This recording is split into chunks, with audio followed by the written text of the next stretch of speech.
आज मंगलबार नेप्से परिसूचक 17.36 अङ्कले बढेको छ। आज नेप्से 17.36 अङ्कले बढेर 1905.68 को बिन्दुमा कायम भएको छ। हिजो सोमबार नेप्से परिसूचक 2.71 अङ्कले बढेको थियो। आज नेप्से बढे पनि कारोबार रकम भने निराशजनक देखिएको छ। आज नेप्सेमा 88,55,78,000 बराबरको कारोबार भएको हो। आज 168 कम्पनीको शेयर मूल्य बढेको छ भने 44 कम्पनीको शेयर मूल्य घटेको छ। त्यस्तै 5 वटा कम्पनीको शेयर मूल्य स्थिर भएको छ। प्रधानमन्त्री पुष्पकमल दाहाल प्रचण्डले नवप्रवर्तनको क्षेत्रलाई उच्च प्राथमिकता दिएर सरकारले काम गर्ने प्रतिबद्धता व्यक्त गरेका छन्। आज बिहान राष्ट्रिय आविष्कार केन्द्रका अध्यक्ष महावीर पुनको टोलीलाई प्रधानमन्त्री निवास बालुवाटारमा बोलाएर प्रधानमन्त्रीले विज्ञान र प्रविधिलाई महत्त्व दिएर मात्र विकास र समृद्धिलाई गुणात्मकता दिन सम्भव रहेकाले नवप्रवर्तनको क्षेत्रलाई सरकारले उच्च प्राथमिकता दिने बताएका हुन्। अर्थमन्त्री डाक्टर प्रकाश शरण महतले सरकारको आगामी आर्थिक वर्षको बजेटका विषयमा कांग्रेस संसदीय दलमा छलफल गरेका छन्। आज मंगलबार बिहान बसेको संसदीय दलको बैठकमा अर्थमन्त्री डाक्टर महतले बजेटको निर्माणका बारेमा पार्टी सांसदहरूलाई ब्रिफिङ गरेका हुन्। बजेटमा चाहिँ त के भने पछाडी परेको क्षेत्रहरू, पछाडी परेको वर्ग समुदायलाई लक्षित गरेर बजेटमा विशेष व्यवस्था गरिनुपर्छ भन्ने कुराहरू उठेको छ। सहमति भएको कुराहरूमा 10 वटा विषयगत समिति छ। 10 वटा विषयगत समितिलाई पूर्णता दिने, 2 वटा संयुक्त समिति छ, 2 वटा संयुक्त समितिलाई पनि पूर्णता दिने। त्यसरी नै अहिले संसदमा रहेको व्यक्ति बेपत्ता र सत्य निरूपण तथा मेलमिलाप आयोग ऐनलाई विशेष समिति गठन गरेर विशेष समितिमा पठाउने। त्यसरी नै संवैधानिक परिषद सम्बन्धी संशोधनमा जुन ऐन आएको छ त्यो ऐनलाई पूर्ण बैठकबाट फुल हाउसबाट नै पास गर्ने कुराहरूमा सहमति भएको छ र अरू विधेयकहरू सम्बन्धित समितिमा जान्छ।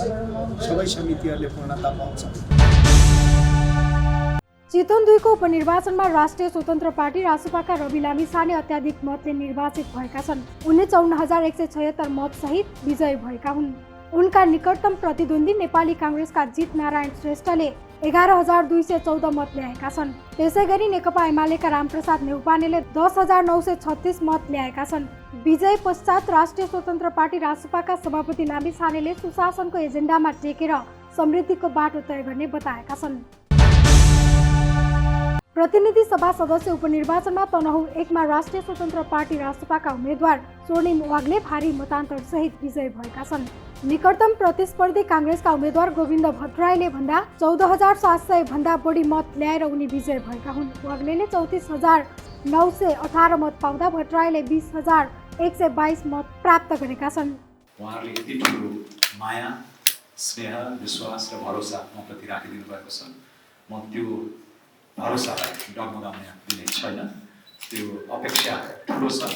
त्यसलाई न्याय पनि गरेर म आफ्नो आगामी दिनको काम गर्नेछु भन्न चाहन्छु। र संक्षिप्त धन्यवाद ज्ञापन चाहिँ तनहुँका सम्पूर्ण मतदाताहरूमा छ। दोस्रो, यो निर्वाचन विभिन्न अड्कलबाजी र आकलनका माझ असाध्यै शान्तिपूर्ण ढङ्गले केही अपवाद चेतपुट घटना बाहेक निष्पक्ष र स्वच्छ ढङ्गले भएको छ। आदरणीय गोविन्द भट्टराईज्यू लगायत हामीभन्दा अगाडिको पुस्ताले लोकतन्त्र यस्तै खालको लोकतान्त्रिक अभ्यासका लागि आफ्नो प्राणको आहुति पनि दिएको हो। लामो सङ्घर्ष गरेर आएको छ विभिन्न कालखण्डमा। तर त्यसलाई हामीले सोचेको जस्तो त्यो गुणात्मक लोकतन्त्र, एउटा उन्नत लोकतन्त्रको अभ्यासको क्रममा अझै पनि हामी खारिन बाँकी छ। मलाई लाग्छ तनहुँको यो अहिलेको उदाहरण विभिन्नहरू मैले भने इङ्गित गरिहालेँ व्यापक अड्कलबाजीहरू थिए।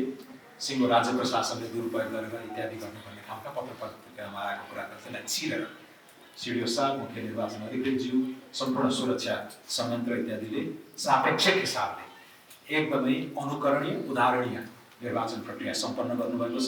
म सबै नेपाल सरकारका सम्बन्धित निकायहरूलाई चाहिँ धन्यवाद दिन चाहन्छु। सबैको विश्वास लिएर सहकार्य गरेर तनहुँको विकास त गर्नु नै छ। त्यसमा एउटा सांसदले खेल्न सक्ने भूमिका खेलि नै हाल्छ। तर यहाँबाट तपाईँले निर्वाचन गराएर पठाउनु भएको सांसदले सङ्घीय संसदमा नै राष्ट्रिय मुद्दाहरूमा नै विशेष काम गर्ने हो र त्यो उद्देश्य मैले राम्रोसित आत्मसात गरेको छु। र पार्लियामेन्टमा मैले गर्ने चाहिँ प्रस्तुति, तयारी र पछि कुनै कार्यकारी भूमिका पनि निभाउन सक्ने भने पनि तनाउलाई त म हेर्छु नै, तर सम्पूर्ण राष्ट्रले जिम्मेवारी म बोक्छु र यो दायित्व अन्तर्राष्ट्रिय मञ्चहरूमा पनि विस्तार हुने नै छु। र मैले क्याम्पेनका दौरानमा, निर्वाचन अभियानका दौरानमा भन्दै आएको छु, तनाउले गर्व गर्न लागेको सांसद बनाउने भन्ने मेरो चाहिँ लक्ष्य छ र त्यस लक्ष्य परिपूर्तिका लागि म मेहनत गर्नेछु। र एभ्री यो चुनावमा मैले एउटा पाएको डेमोक्रेसी चाहिँ एकदम हम्बलिङ एक्सपिरियन्स हुँदो रहेछ। प्रत्येक मत चाहिँ एकदमै अमूल्य हुन्छ र त्यो प्रत्येक मत जित्नको लागि चाहिँ जुन रूपमा त्यो एउटा करार हुन्छ नागरिक र उसको प्रतिनिधिको बिचमा, त्यसलाई मैले राम्रोसित आत्मसात गरेको छु। र आगामी दिनहरूमा केही कमी कमजोरी आएर मौलाइदिनु होला, म सचिएर नै जाने। नीति सही छ, नियत सही छ र क्षमता सही छ भने नेपाल जस्तो धेरै ठाउँमा लथालिङ्ग हतार हुनुभएको अवस्थामा व्यक्तिले केही गर्न सक्छ, तर व्यक्तिभन्दा पनि ठुलो उसको सामूहिक यत्न हुन्छ र त्यो सामूहिक यत्नमा हामीले इमान्दार प्रयास गर्ने हो। मैले मतदाता सामु कुनै झुटो आश्वासन दिएको छैन, एकदमै सकारात्मक एजेन्डाको रूपमा प्रस्तुत गरेर आफ्ना नेपाललाई नै एउटा चाहिँ निश्चित समय सीमाभित्र कहाँ पुर्याउन सकिन्छ भन्ने सङ्कल्पका साथ हामी भूमिएका छौँ। एउटा ऊर्जा, एउटा हुटुटी, एउटा त्यो पेटमा आगो लिएर चाहिँ हामी आएका छौँ र त्यो मतदाताहरूले त्यसमा विश्वास गरेर जुन भारी अभिमत दिनुभयो त्यसको लागि म फेरि धन्यवाद दिन चाहन्छु। धितोपत्र बजारमा नयाँ स्टक एक्सचेन्ज र वस्तु विनिमय बजार कमोडिटी मार्केट सञ्चालनका लागि 7 कम्पनीको आवेदन परेको छ। नयाँ स्टक एक्सचेन्ज र कमोडिटी मार्केटका लागि आवेदन दिने यही वैशाख 10 गतेसम्मका लागि समय सीमा तोकिएकोमा 7 कम्पनीको आवेदन दर्ता भएको नेपाल धितोपत्र बोर्डले जनाएको छ। मेन्सियम हाइड्रोपावर कम्पनी लिमिटेडको आइपिओ भोलि बुधबार बाँडफाँड हुँदैछ। आइपिओ भोलि बिहान 10 बजे लैनचौर ब्याङ्क्वेटमा बाँडफाँड हुने बिक्री प्रबन्धक एनआइसी एसिया क्यापिटलले जनाएको हो। कम्पनीको आइपिओमा मागभन्दा बढी आवेदन परेकाले यसको बाँडफाँड गोला प्रथाद्वारा हुनेछ। नेपाल राष्ट्र ब्याङ्कले ब्याङ्क तथा वित्तीय संस्थाले बचत खातामा दिने ब्याज दरको अन्तर 2% बिन्दुभन्दा बढी फरक पार्न नपाउने जनाएको छ। केन्द्रीय ब्याङ्कले वित्तीय चेतनाका लागि आज मङ्गलबार जारी गरेको एक सूचना मार्फत यस्तो जानकारी दिएको हो।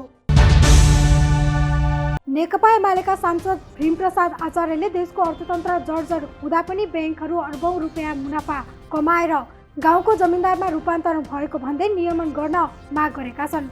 आज बसेको प्रतिनिधि सभाको बैठकमा उनले देशका मुख्य बजारहरू बन्द रहेको र मन्दीका कारण सटरहरू बन्द रहेको, उद्योगहरू सङ्कटग्रस्त अवस्थामा पुगेको बताउँदै देशमा अराजकता फैलाएर चर्को मूल्य वृद्धि गरिएको बताएका छन्।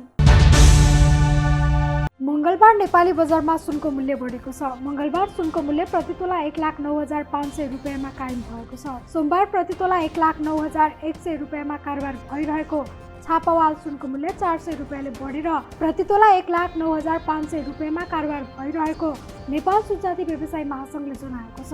तेजाबी सुनको मूल्य तोलामा 1,09,000 रुपियाँ निर्धारण भएको छ। यता चाँदी प्रतितोला 1,420 रुपियाँमा कारोबार भइरहेको छ। चाँदीको मूल्य स्थिर रहेर सोमबारको मूल्यमा नै कारोबार भइरहेको हो। शेयर सम्बन्धी सम्पूर्ण सूचना र जानकारीका लागि शेयर हब एप डाउनलोड गर्नुहोला। डाउनलोडको लिङ्क तलको डिस्क्रिप्सन बक्समा राखिएको छ। साथै हालसम्म हाम्रो युट्युब च्यानल सब्स्क्राइब गर्नुभएको छैन भने सब्स्क्राइब गरी बेल आइकन थिच्न नभुल्नुहोला। धन्यवाद। Keep following अर्थसंसार.com।